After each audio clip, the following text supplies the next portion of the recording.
السلام علیکم ورحمۃ اللہ۔ ترجمہ تفسیر القرآن الکریم، سبق نمبر 1065، سورۃ فاطر، آیت 32 تا 35، پارہ نمبر 22۔ اعوذ باللہ من الشیطان الرجیم،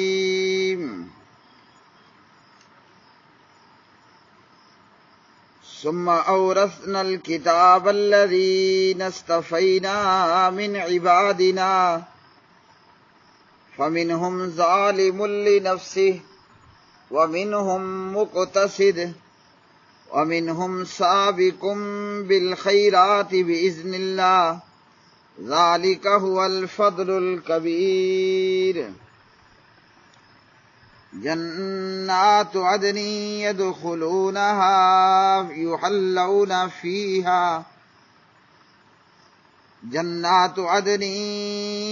يدخلونها يحلون فيها من أساور من ذهب ولؤلؤا ولباسهم فيها حرير، وقالوا الحمد لله الذي أذهب عنا الحزن إن ربنا لغفور شكور، الذي أحلنا دار المقامة من فضله لا يمسنا فيها نصب ولا يمسنا فيها لغوب۔ پھر ہم نے اس کتاب کے وارث اپنے وہ بندے بنائے جنہیں ہم نے چن لیا، پھر ان میں سے کوئی اپنے آپ پر ظلم کرنے والا ہے اور ان میں سے کوئی میانہ رو ہے اور ان میں سے کوئی نیکیوں میں آگے نکل جانے والا ہے اللہ کے حکم سے، یہی بہت بڑا فضل ہے۔ ہمیشگی کے باغات جن میں وہ داخل ہوں گے، ان میں انہیں کچھ کنگن سونے کے اور موتی پہنائے جائیں گے اور ان کا لباس ان میں ریشم ہوگا، اور وہ کہیں گے سب تعریف اس اللہ کی ہے جس نے ہم سے غم دور کر دیا، بے شک ہمارا رب یقیناً بے حد بخشنے والا نہایت قدردان ہے۔ جس نے ہمیں اپنے فضل سے ہمیشہ رہنے کے گھر میں اتارا، نہ ہمیں اس میں کوئی تکلیف پہنچتی ہے اور نہ ہمیں اس میں کوئی تھکاوٹ پہنچتی ہے۔ ثم پھر اورثنا ہم نے وارث بنایا الکتاب کتاب کا، الذین ان لوگوں کو جنہیں اصطفینا ہم نے چن لیا، من عبادنا اپنے بندوں میں سے، فمنہم پھر بعض تو ان میں سے ظالم ظلم کرنے والے ہیں، لنفسہ اپنے آپ پر، ومنہم اور بعض ان میں سے مقتصد میانہ رو ہیں، ومنہم اور بعض ان میں سے سابق سبقت کرنے والے ہیں، بالخیرات نیکیوں میں، باذن اللہ اللہ کے حکم سے، ذالک ہوا یہی ہے، الفضل فضل، الکبیر بہت بڑا۔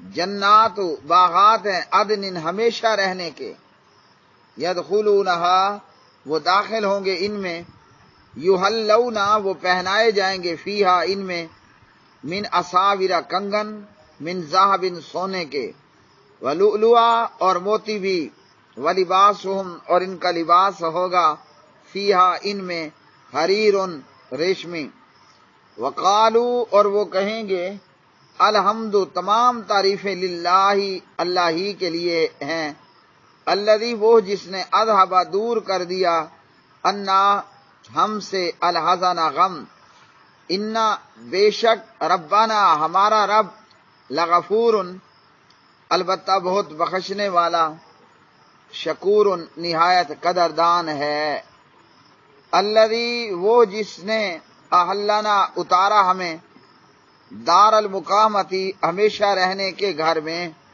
من فضل ہی اپنے فضل سے، لا یمسنا نہیں پہنچتی ہم کو، فیہا اس میں، ناصبن کوئی تکلیف، ولا یمسنا اور نہیں پہنچتی ہمیں، فیہا اس میں، لغوبن کوئی تھکاوٹ۔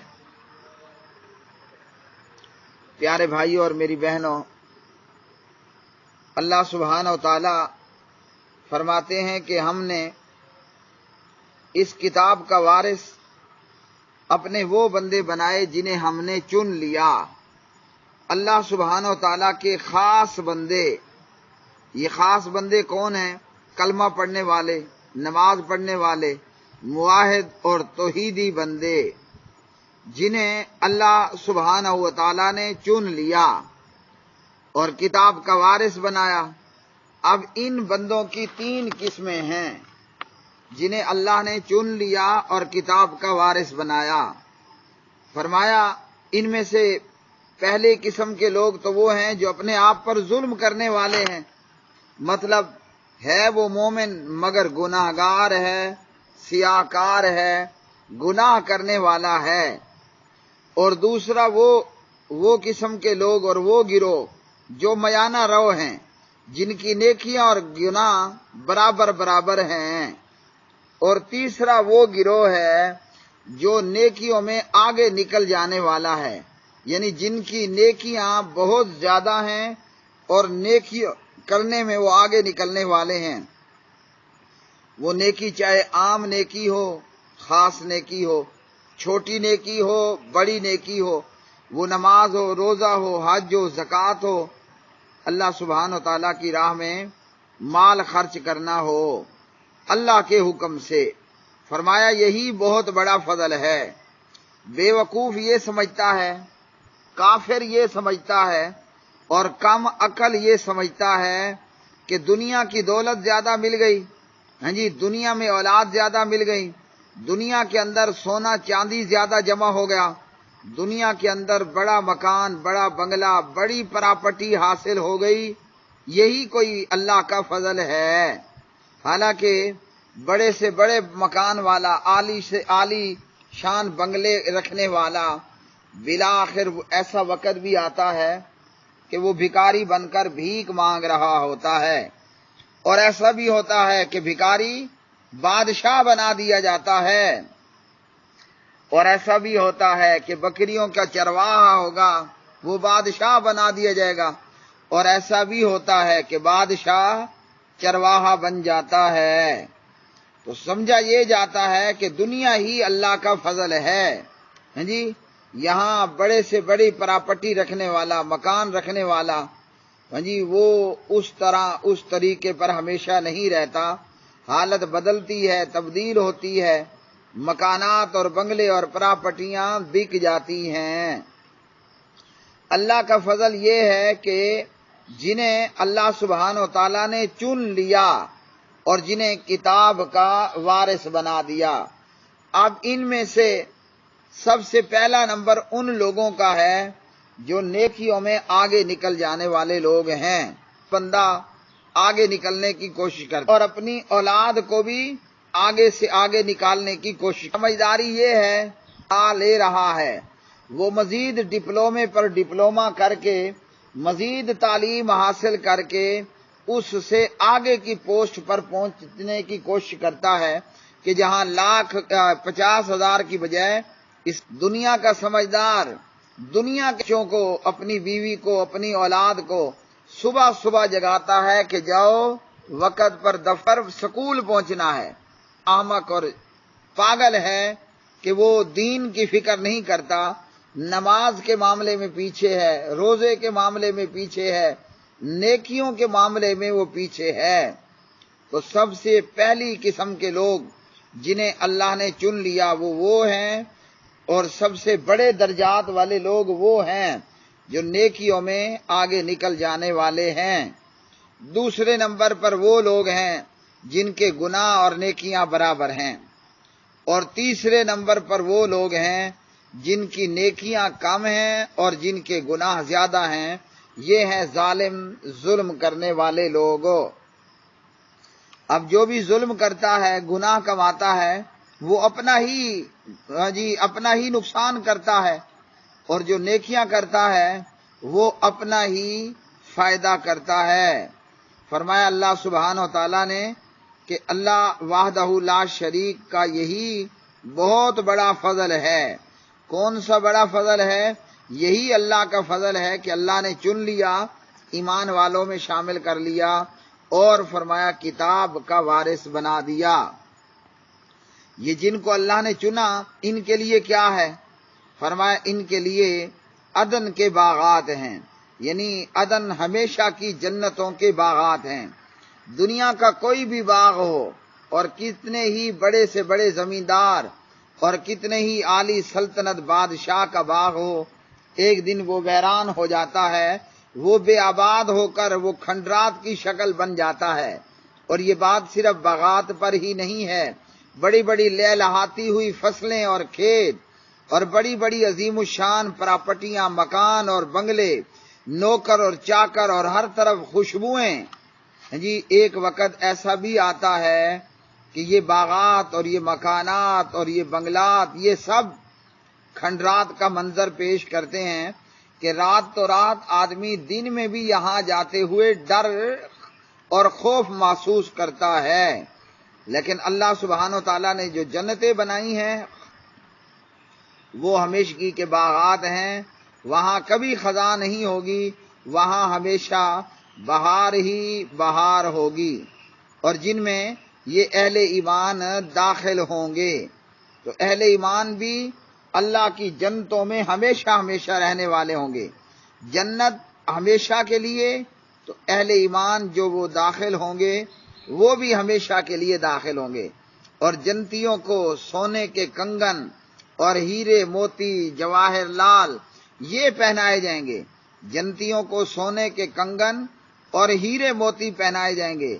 دنیا میں مرد کے اوپر سونا پہننا حرام ہے، دنیا کے اندر مرد کے لیے زیور پہننا بھی حرام ہے۔ موتی کنگن پہننا مرد پر اللہ سبحانہ و تعالیٰ نے حرام کیا، اور فرمایا کہ جنتیوں کا لباس ریشم کا لباس ہوگا۔ دنیا کے اندر اللہ سبحانہ و تعالیٰ نے بندہ مومن پر ریشم کو، ریشمی لباس کو حرام کیا، لیکن یہی چیزیں جو دنیا میں حرام ہیں اللہ سبحانہ و تعالیٰ نے جنت میں اہل جنت کے لیے حلال کر دیں۔ دنیا کے اندر کافر، گنہگار، بے ایمان سونے اور چاندی کا استعمال کرتا ہے، پہنتا ہے، ریشمی لباس پہنتا ہے، گھروں میں دیواروں پر، ونڈوز پر ریشمی پردے لٹکائے جاتے ہیں، لیکن یہ صرف دنیا کی حد تک ان کافروں کے لیے، اور دنیا کی یہ جنت ہمیشہ جنت رہنے والی بھی نہیں ہے۔ یہ دنیا کی جنت بلا آخر اس دنیا والے کے سامنے ہی بے نور ہو جاتی ہے، اندھیرا چھا جاتا ہے، ساری رنگینیاں اور سارا حسن و جمال اور دنیا کی حسینائیں سب فنا ہو جاتی ہیں، سب زوال کا شکار ہوتی ہیں۔ تو جو اللہ نے مومنوں پر دنیا میں حرام کیا وہ اللہ جنت میں حلال کر دے گا، اور یہ جنت مومن کے لیے قید خانہ ہے۔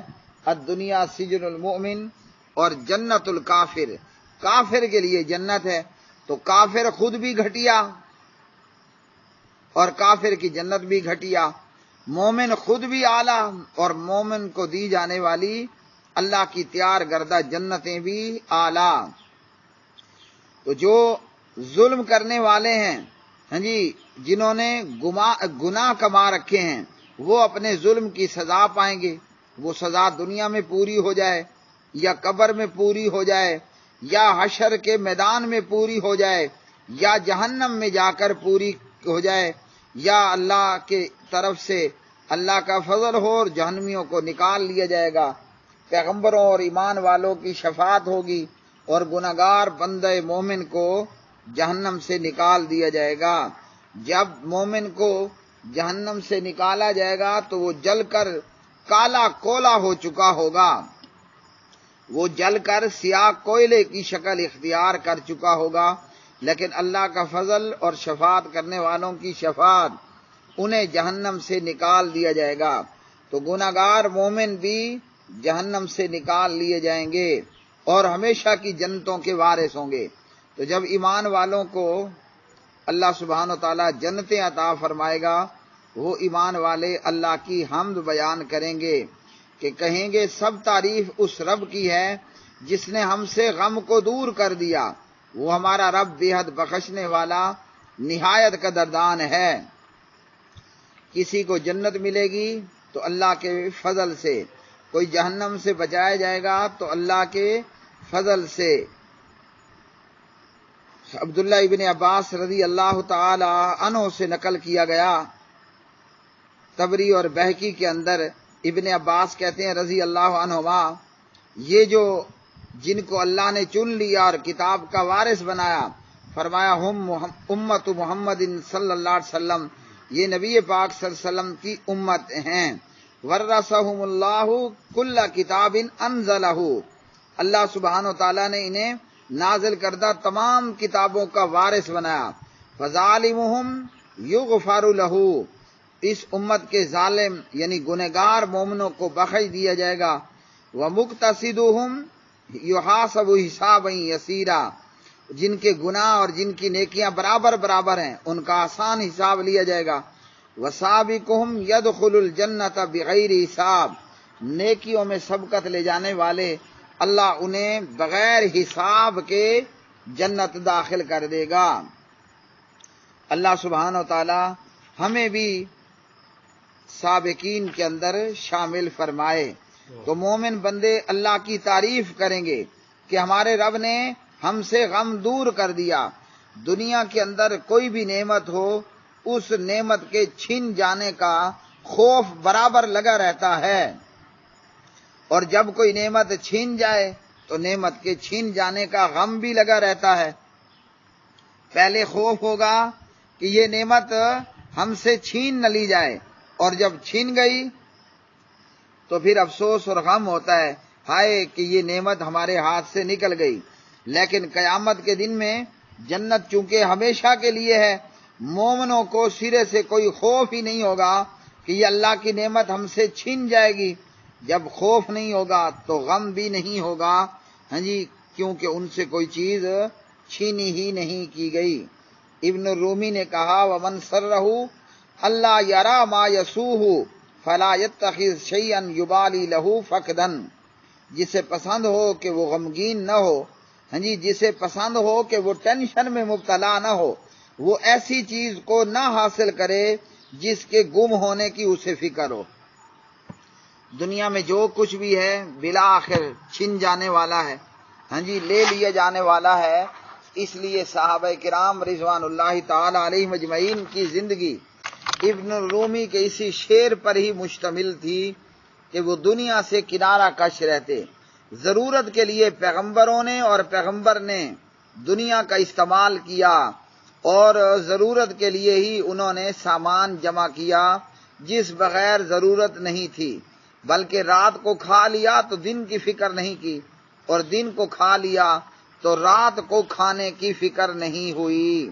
نتیجہ یہ کہ صحابہ کرام کو اگر بدر میں کھڑے ہونا پڑا، اگر ان کو احد میں جانا پڑا، ان کو خندق اور احزاب میں جانا پڑا، ان کو حنین میں جانا پڑا، ہاں جی، ان کو قادسیہ کی جنگوں میں جانا پڑا، انہیں جھوٹے نبوت کے دجالوں سے لڑنا پڑا، انہیں روم اور فارس سے لڑنا پڑا، تو بے فکر ہو کر صحابہ کی جماعت نے لڑائی لڑی، کیونکہ نہ انہیں دنیا میں خوف تھا نہ کسی چیز کا غم تھا۔ انہوں نے دنیا جمع ہی نہیں کی۔ مجھے اور آپ کو دنیا جمع کرنے کا شوق، اس لیے ان نعمتوں کے چھن جانے کا خوف بھی ہوتا ہے، اور نعمتوں کے چھن جانے پر غم بھی پڑتا ہے۔ وآخر دعوانا الحمدللہ رب العالمین۔